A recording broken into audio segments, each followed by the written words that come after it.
Hello everyone, I'm Tracy and thank you for tuning in today. So this is a additional video going into more depth about the toxic ash, the toxic substances that were found in the ash in the remnants of the fires. So I have a very detailed report from the Kula fire, and they more recently released some info about the Lahaina ash. So just in case you haven't heard, they have found arsenic, cobalt, lead, and copper in the ash in Lahaina, and the Department of Health has said it's at high levels, dangerous levels. Because the Kula fire had more information, I'll go over this because I couldn't find like specifics on the Lahaina ash. This study says that they used the Kula fire because the ash, they expected it to be similar to what was contained in the Lahaina fire. I'm not so sure about that, but this is what was released, and I'm surprised that this didn't get more press. It was posted on October 15th of 2023. These samples were collected on September 21st from 8 homes that burned down in Kula.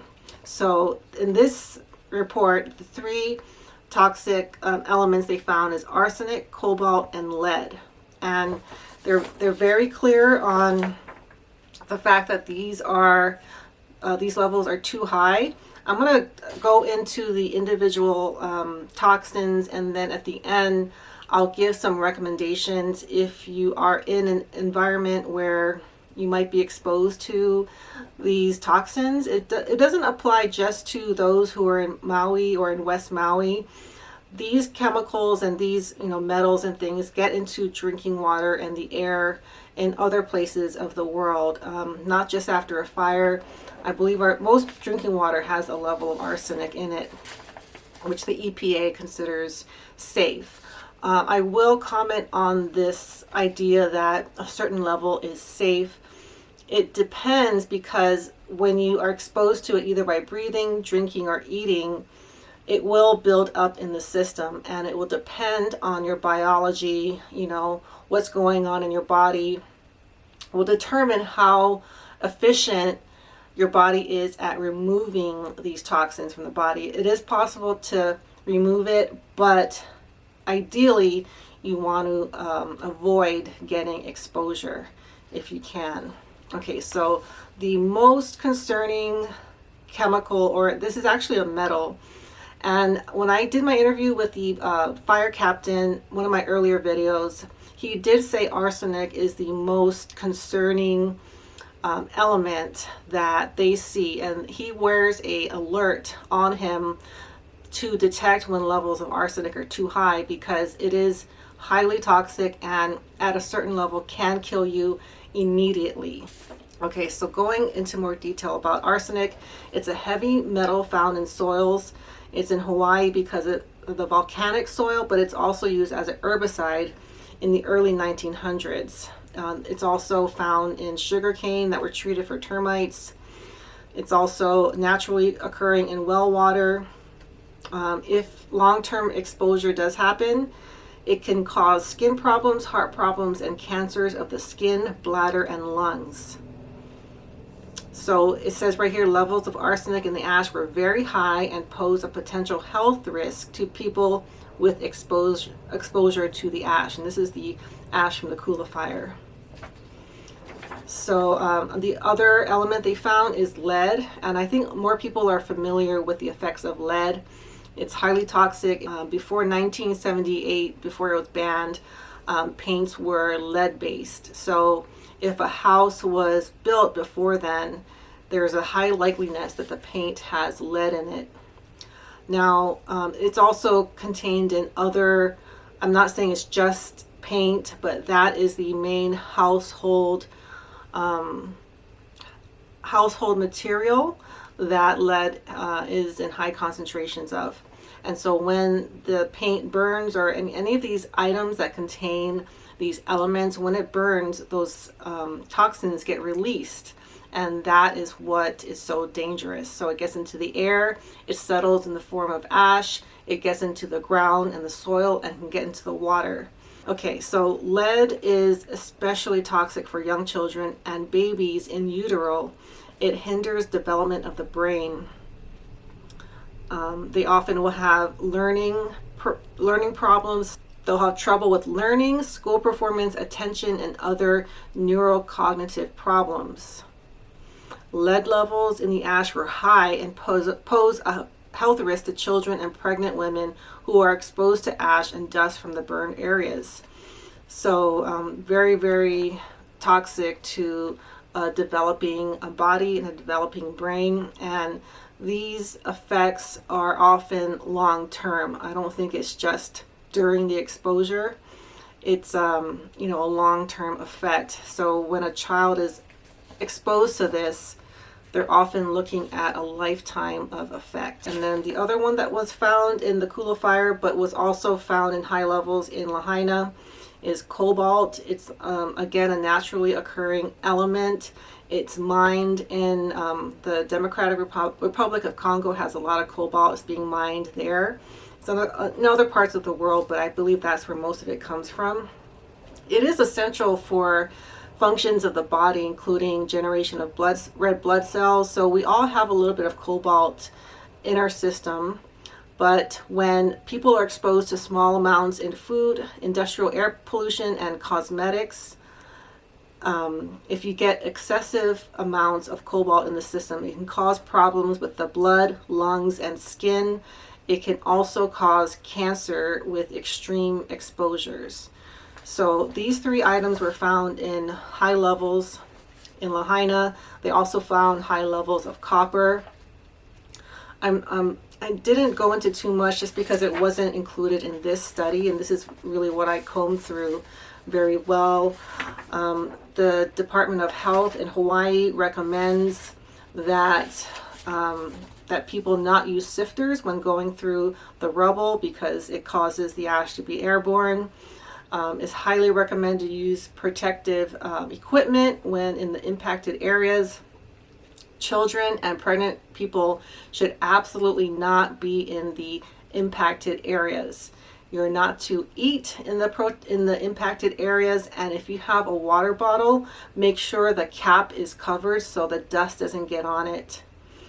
Any objects removed from the impacted area must be immediately washed with soap and water. So I looked into the levels, like the concentrations that the EPA deems as safe or acceptable. The hard thing about doing that is the measurements that they use for the couloir, and for the most part in the readings from Maui were measured in milligrams per kilogram. And when I looked up info on the EPA, they use parts per million. So I think there's a way to figure it out, but I didn't want to give any kind of like recommendations of safety or anything like that. So the main reason I have been looking into this so closely is because there is a proposal to put all this toxic ash, and it's 400,000 tons of this ash, into a dump area in West Maui, and a lot of people are really upset with that. So they're planning to do, and I linked the video in my last video, so if you want to see the presentation that he does, please go there. He does a really good job explaining the process that they're proposing. The really frustrating part about it is that they've already started this process. There's bulldozers, and they've been excavating the ground for some time. When I went to Maui at the end of October, I saw the equipment being sent in, and they were about to dig, and they really did. They've done a lot, and they are putting these toxic products in this area. the people that are really going to suffer from this decision are the young people, people that are children now, people that are being born around now, because if they live in this area, it's going to be extremely hard to avoid. I mean, right now the ash is flying into the air. The Department of Health recommends staying indoors, at least when they publish this in October.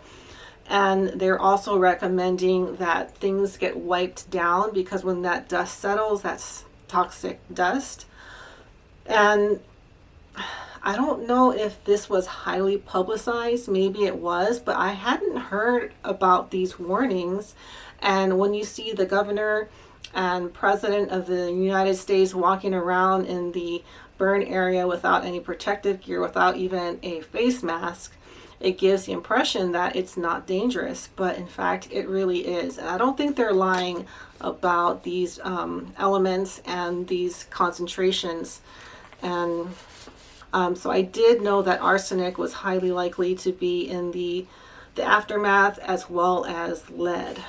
Cobalt, not so much, but I know cobalt is used in high quantities in the batteries for electronic cars, like a Tesla. So that might explain why they found high levels of cobalt, but I can't be sure. So another thing that I haven't heard addressed is that, so Lahaina is it was a big tourism town, and so is Kihei. So by having this dump site, and if people know about it, are they going to want to go fishing? Are they going to want to go in the water? Are they going to want to go to the beach? And should we let them, knowing that eventually these toxins will get there? How are we going to prepare for that? I personally wouldn't, even today, I wouldn't swim in the waters off Lahaina, because things burned on the water, all those boats, and so that ash is already in the water. So how is that going to affect tourism? This is something that should be considered when doing this. And it is fairly close to the water, I think 2,000 feet from the shore, which is, it's just kind of unusual that they're putting it so close to residents and the water. And there's also underground streams that go under this area. So I can't understand why it's in this particular spot, aside from the convenience of it. It's right there. They don't have to move it as far. But some things you can do, and this doesn't apply just to those in Maui, but anyone that is concerned about exposure. So you can get for the toxins in the water, you can get specific water filters that are designed to filter these particular elements. So you would have to do a little research if you're concerned about the arsenic or the lead. My understanding is there is a way to filter it out of your water. Another thing you can do is taking vitamin C. And let me see how he worded it. B vitamins are also a good supplement to help remove toxins. And vitamin C can actually help as a chelating agent and help remove arsenic directly from the bloodstream. So vitamin C is probably a good thing to consume if you're concerned about these elements. Now, I don't think the government's going to come out and say this, but in general, from what I've noticed from the past few years, the government doesn't seem to be pro healthy living, pro supplements. They seem to be pro pharmacology, like drugs, going to the doctor, things that cost a lot of money, right? So vitamin C, and I'll put a link to this product that was recommended to me, and I'm going to order it. Not all vitamin C is created equal. Ascorbic acid is actually a artificial vitamin C, but this item. It's by a company called Pure Synergy with an S, Synergy, and the product is Pure Radiance C. He recommends this one because it is true naturally derived vitamin C. If you don't want to buy something, at the very least, consider adding foods that contain vitamin C, citrus, strawberries, pomegranate, a large variety of fruits that you can incorporate into your diet. I know when I first heard about this, that the vitamin C can help with the toxins, because I live in California and I happen to know that they've admitted that there's a level of arsenic in our drinking water. So it's almost impossible to avoid in a lot of parts of the world.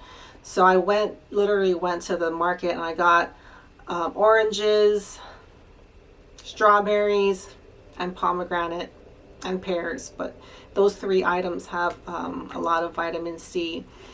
So there are things you can do to combat this, but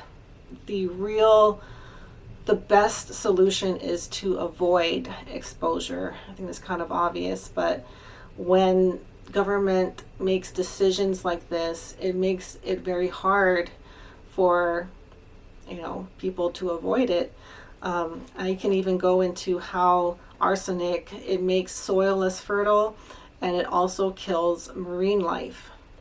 And I know there's a really important reef off the shores of Lahaina, and it's expected that when these chemicals get into water, it's going to affect that reef. So it has very concerning effects, and I wanted to give a little more background just to help everyone understand exactly what we're dealing with. So December 22nd is when they're planning to vote on this. The Maui County Council is voting on it. I'm guessing if it weren't for the public showing up, they would probably vote for this. I mean, it's been under construction for some time. So that is really concerning. They're already doing it without approval, without input from the community. None of the locals were asked, how they felt about it.